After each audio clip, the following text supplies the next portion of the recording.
Hi, I'm Mara Webster with In Creative Company, and today I'm so excited to be joined by the fantastic Paul W. Downs, who is the co-creator, co-showrunner, writer, director, and actor on the Emmy-nominated series Hacks. And starting off, I wanted to talk about your character Jimmy, who you play in the show, because I love the fact that when you were first creating the show and stepping into playing him, that it sounds like it was really important for you that he was someone who really was incredibly empathetic and really connected to and cared about his clients and the people that he worked with and was just as personally invested in their careers. And I was interested in just kind of how that came to you as like a beginning idea for him, because it feels so rooted in all of the scenes through the first few seasons of him.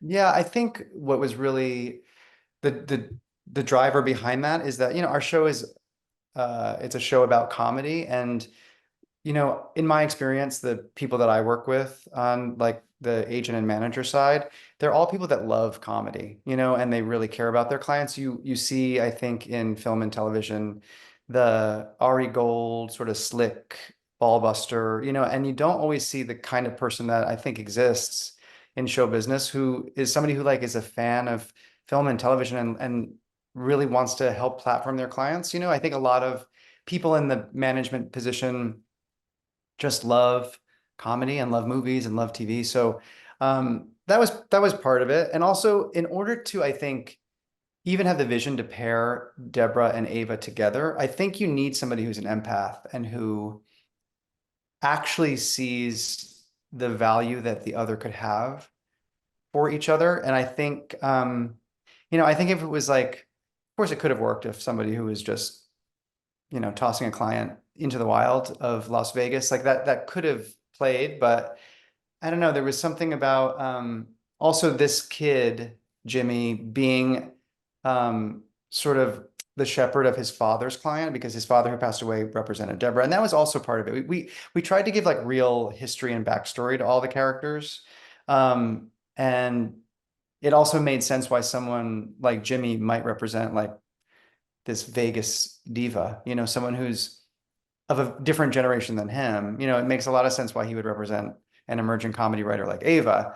And we kind of needed them to both be managed by the same person. So part of it was part justification for just the setup of the show, but also it speaks, I think, to the way in which we treat comedy in the show. And it's such an interesting point that you bring up as well in terms of the energy that he needs to have to counterbalance other characters, because Mhm. there's also differences in terms of the comedic stylings and sensibilities of all the characters in the show as well. And in playing Jimmy, I love that I've heard you in the past talk a little bit about obviously coming from sketch comedy that asks for kind of like the bigger energy and the bigger choices, and then coming into playing Jimmy, where he's the straight man to Kayla, that's a very different space to play in. And so I wanted to ask about the experience of kind of finding a different level and tonality to the comedy in your performance in the show, and how you feel like you've evolved and become much more comfortable with it over 3 seasons now. Yeah, it's really interesting because there is something, especially I think for a lot of comedians who are used to doing hard comedy and playing sort of bigger, broader roles, to do something that's more grounded is can be a stretch. Obviously, it can be a total fit and feel really natural, but it's definitely a different muscle to work. It's a different gear, especially to be able to still have your comedic voice come out in small choices, because it's one thing to be big and doing a really big character and like wearing that mask, but to be a little bit closer to yourself and also still be funny, um, it's just a different way of working. And so it was a really fun new mode for me. And the great thing though about the character is that I am really lucky because I have an amazing scene partner in Meg Stalter who plays Kayla. It's a classic odd couple. It's the classic, straight man and character. And yet, especially as the series has continued, in season three, especially, you really get to see us kind of share the roles, like we are always a yin and yang for each other. We always counterbalance the other person. But, sometimes Kayla gets to be much more serious and much more emotional. And Jimmy gets to be a little bit louder and more exacerbated than he has been in the past. So I think that's been one of the, most rewarding parts of playing it is that like we can both kind of, it allows us to show range in terms of the kind of comedy we're playing at. Do you find as well that there's a lot of comedic space to play in terms of the stress and the tension of the character? Because it feels like there's a lot that comes from that, even down to the mannerisms where Kayla will be talking and she's not even looking at Jimmy, and you're in the background with like the eye rolls and the sighs and the body language, just being like, I can't believe she's done this again. Yeah, I mean, it's so funny because I think obviously to Deborah and Ava, comedy is the most important thing in the world, sometimes to a fault. And though they are two people that will do anything, A, for the joke, and B, for their career, which we really see in season 3. And I think for people like Jimmy and Kayla, it's kind of the same, that the stakes feel so high, it almost feels like everything's an emergency for them, but it gives us so much comedy to mine from these two characters because it is high stakes. And it's, even if you step back and you say, okay, these people are making comedy, they're not, curing disease or whatever. They still, they operate in this Hollywood world that is, especially in terms of Deborah, it is clearly like her, it's later in her life, this is like her final act and it's really important and everything's built to this. So it's interesting. It's even if you're like, oh, well, it's just a stand-up. It's also the legacy of this person. So the stakes they are high. It is an emergency. It is a pressure cooker. And exactly to your point about how high the stakes are, it's also that thing where having gone off on his own and started this business, and there's moments where it feels like he feels really adult and really capable and really professional, and then there's moments where he just feels completely untethered. It's yeah, I can be super professional, but I'm also still working out of a coffee bean with Yeah, Kayla, and it's just the two of us. And so did you find that you were kind of jumping back and forth between moments where he feels very self-assured and confident in himself, and then, the more vulnerable questioning, like, do I really have this all together? totally. I think that's like, and I think that is maybe one of the more relatable things. I mean, I feel like a lot of people can relate to feeling like a grown up and having a lot of responsibility and sometimes surprising yourself at the things that you accomplish. And then also sometimes feeling like, how the heck am I having all this responsibility? Am I really a grown up? Because I still feel like a kid. I think no matter what your job, there's that little bit of imposter syndrome that can creep in, and Jimmy has certainly proven himself over the past 3 seasons, but yeah, I think there's a lot of moments where he feels very over his head, over his head. And it's also great, kind of going back to the beginning stuff that we were talking about, to see so many altruistic choices that he makes in this season, and Mm. especially the sequence where Jack Danby's been given the late night slot, and it's actually him and Kayla just off on their own, not communicating to anybody about what they're doing and how they're trying to do things.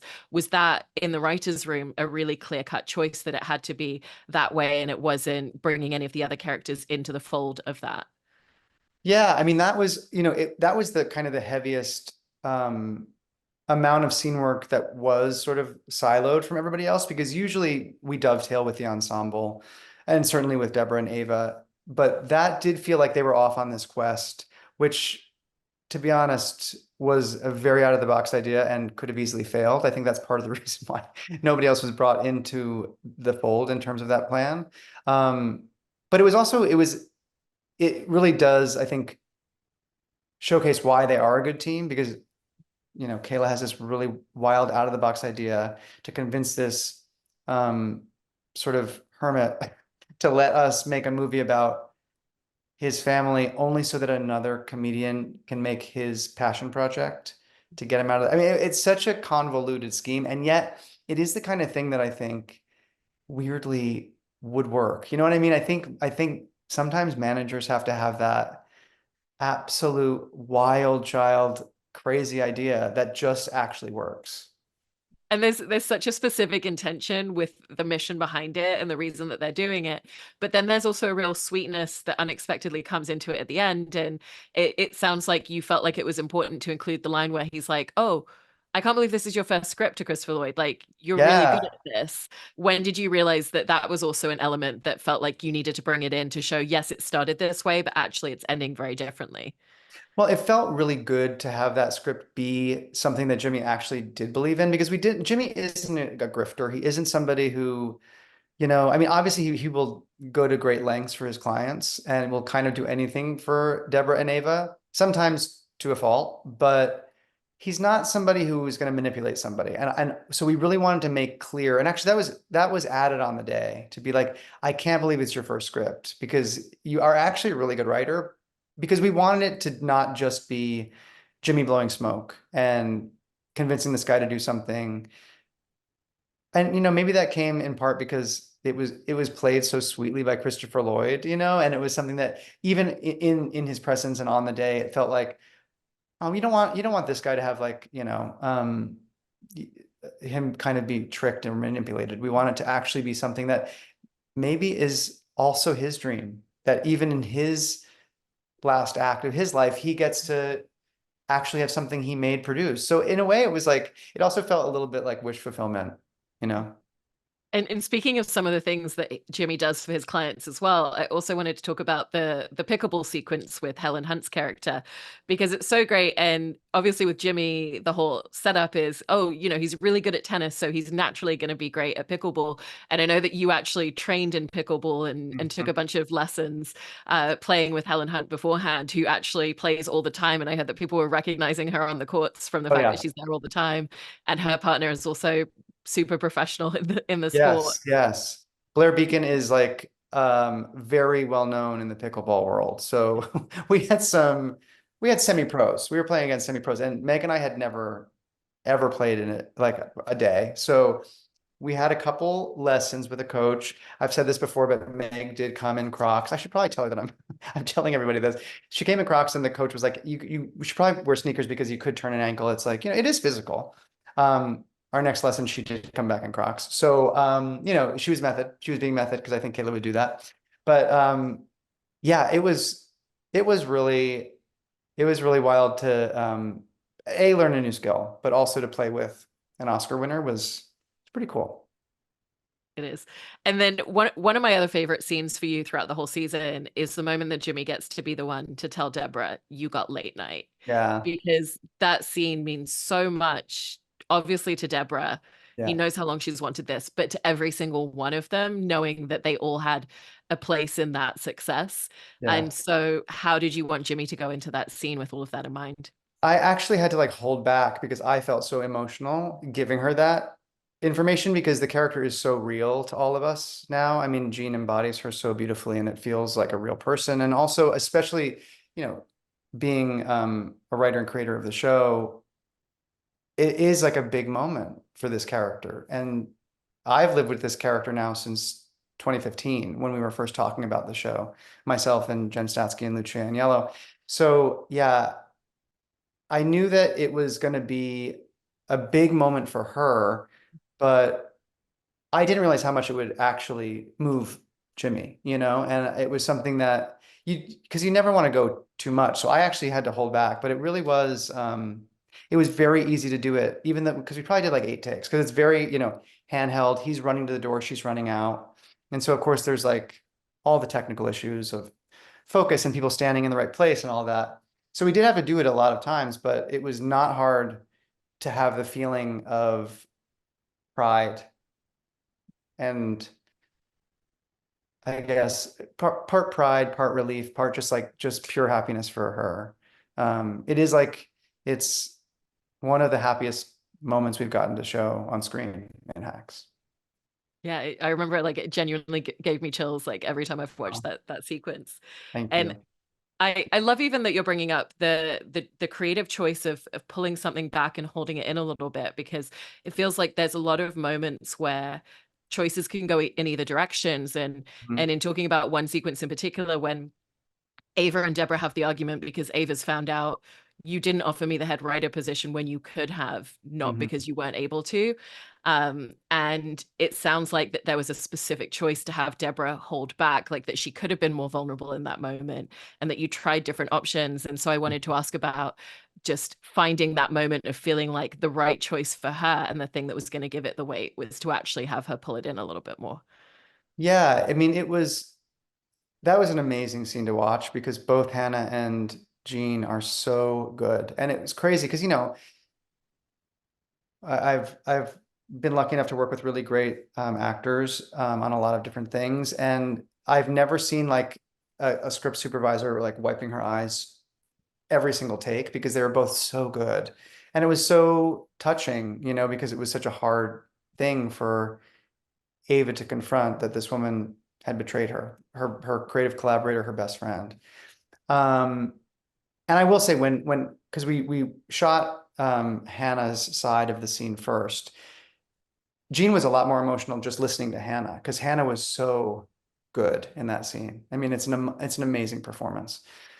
And then when we shot Gene's side, we did not only have, I mean, and Jean is a genius, and she gives like she every time she does something, she gives you something else. She gives you such variety for the edit, but there was a couple of different lines that we tweaked. I mean, I think what she says when Ava says, "You're willing to lose me too," and she says, "And you would lose me too," and she says, "I'm willing to," but what we I think had scripted was if I have to. But then we realized that it just worked better to use the line that was colder because this wasn't easy for Deborah either. You know, it was something that she almost had to really put up a wall in order to get through it because it's not easy for Deborah, but she thinks it's the right thing to do. And so, and we also needed to get Ava to the place that she gets to, which is to turn the tables and stab Deborah in the back. And so we were like, well, the line that she says in terms of giving her up needs to be cold because it needs to justify what happens next, which is both self-serving, of course, but it's also altruistic because Ava sees more clearly than Deborah that the two of them are better together. And it also kind of goes to speak to Deborah has these rhythms throughout the show where she'll show a little bit more vulnerability and maybe for a little bit longer, but it ultimately always snaps back. But the place that it snaps back to now also feels like it's a real moving target. It doesn't go quite as far back as it did in season one. And Right. so, how do you feel that writing for Deborah and allowing her to open up and be a bit more vulnerable has really changed over the course of the first few seasons? I mean, what's fun is we still get to have the friction between the characters, you know, their conflict is where a lot of the comedy comes from, but they have affected each other so much over the course of the series that they are really different than they were in the pilot episode. And we do think people evolve, even if they don't change, if they don't fully change, we think that they incrementally change. And so, yeah, for Deborah, we pitched the show saying that for her, it's always one step forward, two steps back. So eventually she moves forward and you know she evolves, but she does snap back. And it is in those moments of vulnerability when she gets the most self-protective because, you know, as is very established in the show, she's experienced betrayal and she's experienced loss and she's experienced countless indignities being a woman in comedy. And so she's really guarded. And you can't get to the level Deborah has gotten to unless you're really, really guarded, especially in that industry and especially in the time that she first was working. So hopefully it's as painful as it can be for Ava and for I think the audience sometimes. I hope that we treat Deborah with enough care that you also understand why. You know, it just makes sense and it's sad more than it is, you know, anger provoking or something. And you were mentioning before, obviously, that there were certain lines and details in that argument between the two of them that were necessary to get to the point of Ava being willing to blackmail for the success and the job that she wants with Deborah. And Mhm. I love the detailing of how Deborah's essentially always been giving details of the playbook and, you know, has even mentioned the idea of blackmail as a form of success before with people. Mhm. And so it ultimately is something that she has seeded into Ava over time. And knowing that that was the end goal of the season, how did you want to make sure that you were always carrying Ava towards that? And that when it did finally happen, that you wanted it to be something that was straight out of Deborah's playbook? Well, yeah, I mean, I mean, started it. I mean, honestly, the fact that they are two sides of the same coin and that they see the other person in one another was something that we, you know, talked about in season one and certainly in season two. When Deborah says to Ava, "You're just like me," and she says it twice. She says, "You're as selfish and cruel as I am," and then in the end, when she lets Ava go and she fires her, She says, "You're just like me. You have to find your own mountain and climb it." So we always knew that they were cut from the same cloth. And then in this season, we had to reiterate those lessons. You've got to look out and do what's best for you. You've got to be a shark. Um, you got to put your career before your relationships, she says in episode 5. Um, you know, and of course, blackmail is a tactic that Deborah has used in the past. So you're right. There has been a roadmap for Ava. These are all the lessons that Deborah's taught her that she honestly has rejected in large measure because she doesn't want to be a shark. She doesn't want to be selfish. She doesn't want to do it alone. She's not a stand-up. She's a writer and a collaborator, and she wants to do it with Deborah.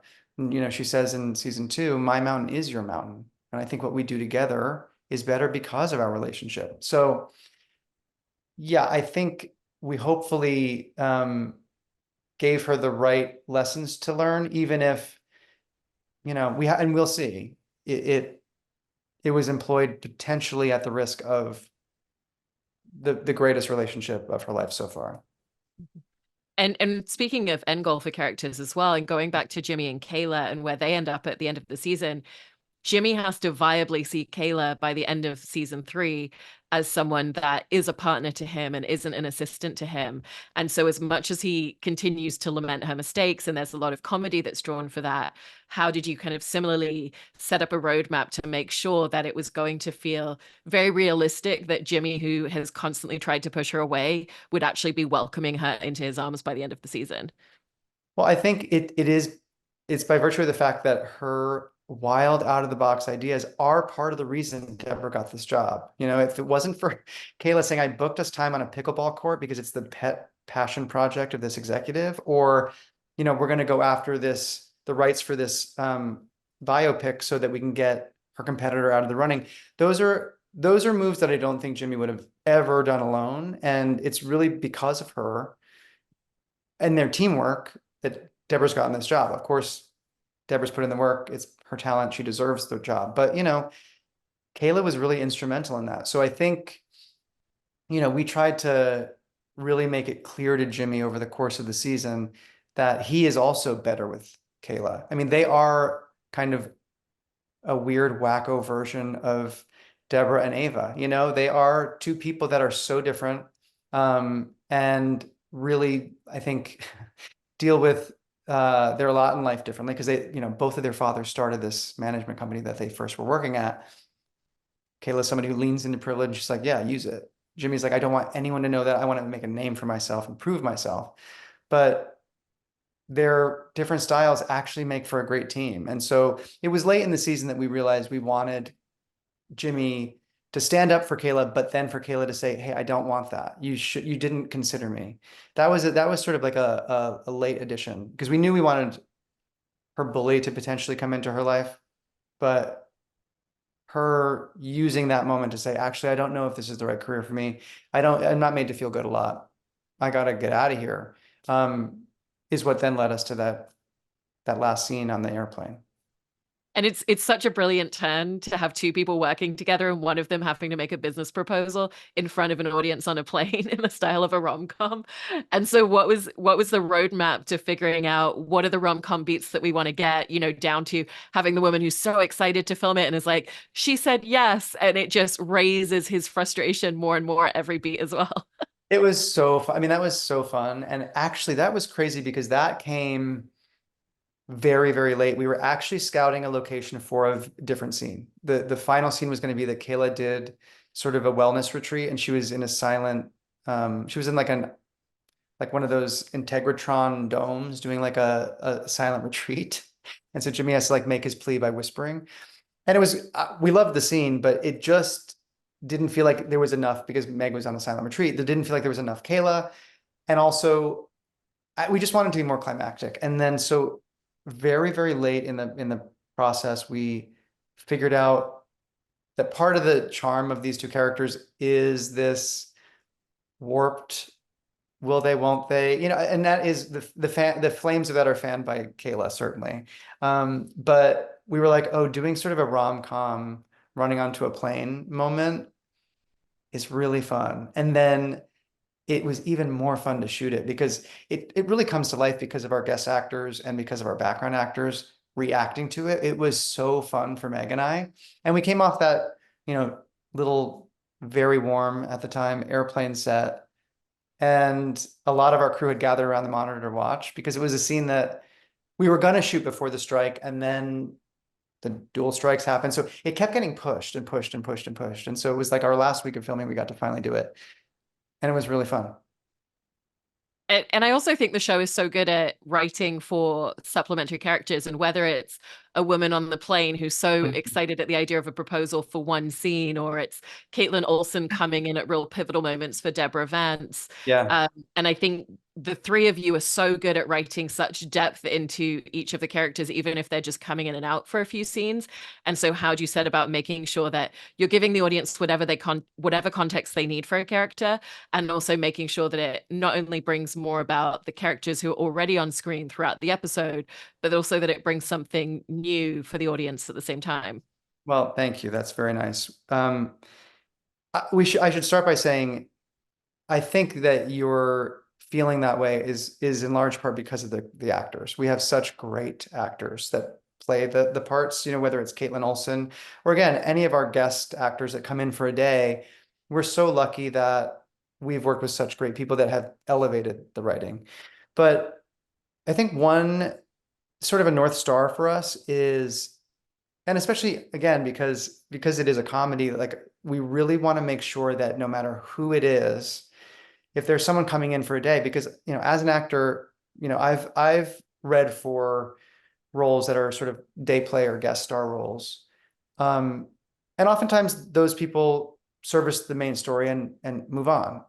But if you can make that actor say, this is so funny, I would love to do this tiny thing on an airplane, that is such a cheat code for making the scene and making the character really good, because you just want to make every single actor, and it's true actually of our guest actors, but also it's true for Ava and Deborah. If we can give Jean and Hannah a scene where they are excited to do it and it feels really juicy, that makes everything better. And it's thinking about performers doing it. It's writing for performance that I think really helps make the show what it is. And all of the work that you do on the show is always so phenomenal, and I feel like every season just raises the bar even higher. So congratulations on an amazing season, and thank you so much, Paul. Yeah. Thanks. I hope season 4 is even better.